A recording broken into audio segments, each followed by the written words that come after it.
Explain like I'm 5. Why do some women die when giving birth?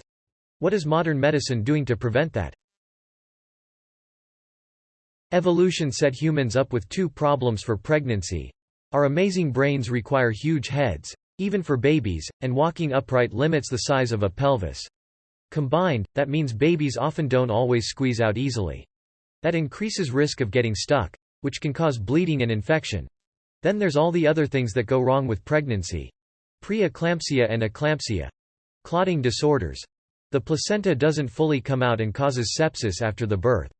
Postpartum depression and psychosis. Medicine can address most of those things. They're mostly easier with prenatal care to foresee and plan for problems and with an equipped medical and surgical facility to intervene when a birth becomes a crisis. Also to add, not just some women die.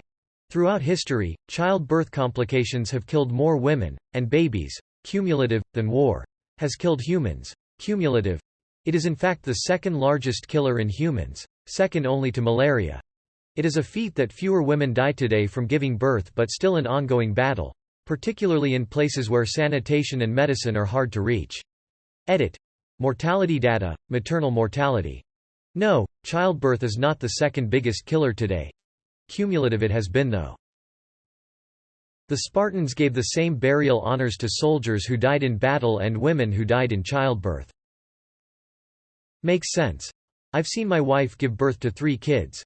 I'd rather go out in combat. OB/GYN here. The main cause of maternal death in developing, third world countries is postpartum hemorrhage, PPH.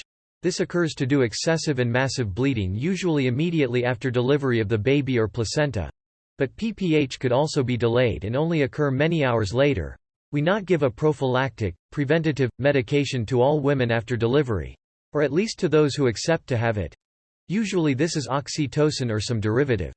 Sometimes oxytocin alone isn't sufficient to stop the bleeding, and other medications or surgical measures are needed to stop the bleeding.